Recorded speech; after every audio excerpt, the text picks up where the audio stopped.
Dalam Pararaton, Kendedes merupakan putri dari Empu Purwo, seorang pendeta Buddha aliran Mahayana di desa Ponowijen, Malang, di lereng Gunung Kawi, dan merupakan wilayah Tumapel yang dipimpin oleh Tunggul Ametung.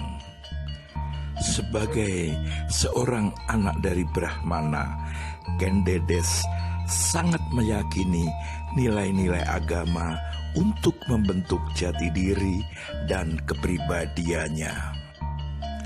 Kendedes adalah seorang wanita yang sangat patuh dalam keluarga, sangat tahu diri, serta mendudukkan dirinya sebagai sosok wanita Jawa paripurna. Pesona gestur yang memukau dengan mata teduh namun berwibawa. Kecantikan Kendedes memang telah tersohor. Tuhan seolah-olah menumpahkan semua kesempurnaan pada perempuan ini. Dengan hanya berbalut kain yang membalut tubuhnya yang molek, dengan belahan dada menyembul dari balik balutan kembennya, semakin membuat Tunggul Ametung ketika bertemu langsung ingin memperistri Kendedes. Pancaran pesona kecantikan Kendedes telah membuat Tunggul Ametung mabuk cinta, kemudian menculiknya. Selain itu, Kendedes juga dikenal sangat tenang dan pendiam. Wanita anggun sangat menggambarkan dirinya. Tidak hanya itu, Kendedes juga dianggap sebagai wanita yang memiliki keistimewaan tanda-tanda Sri Nareswari, yang artinya wanita utama, paling diunggulkan dan dimuliakan dibanding wanita lain.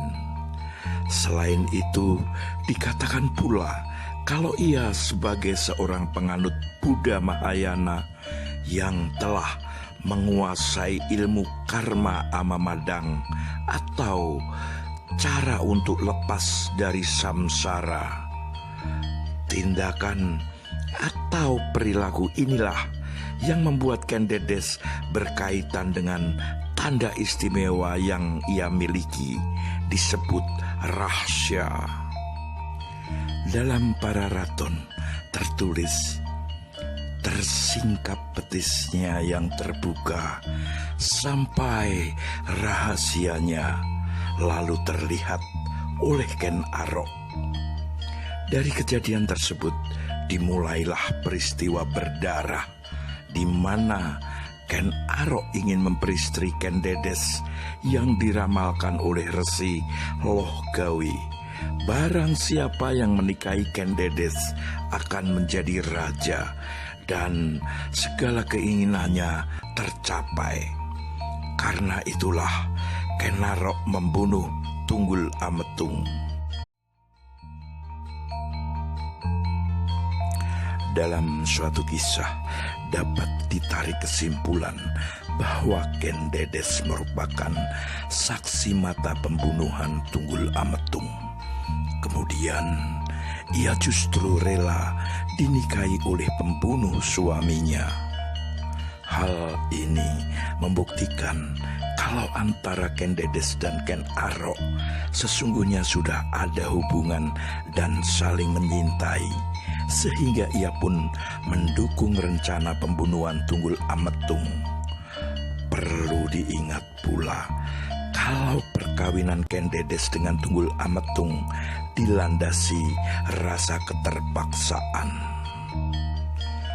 Tokoh Kendedes hanya terdapat dalam naskah Pararaton yang ditulis ratusan tahun sesudah zaman Tumapel dan Majapahit, sehingga kebenarannya cukup diragukan. Namanya sama sekali tidak terdapat dalam negara Kertagama atau prasasti apapun. Kemungkinan pengarang para raton ingin menciptakan sosok leluhur Majapahit yang istimewa, yaitu seorang wanita yang bersinar auratnya. Keistimewaan merupakan syarat mutlak yang didambakan masyarakat Jawa dalam diri seorang pemimpin atau leluhurnya. Masyarakat Jawa percaya kalau raja adalah pilihan Tuhan.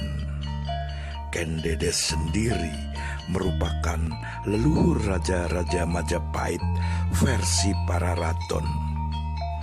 Maka ia pun dikisahkan sejak awal sudah memiliki tanda-tanda sebagai wanita Nareswari. Suatu kenyataan bahwa tahun kelahiran dan kematian Ken Dedes tidak tercatat dalam naskah dan prasasti manapun.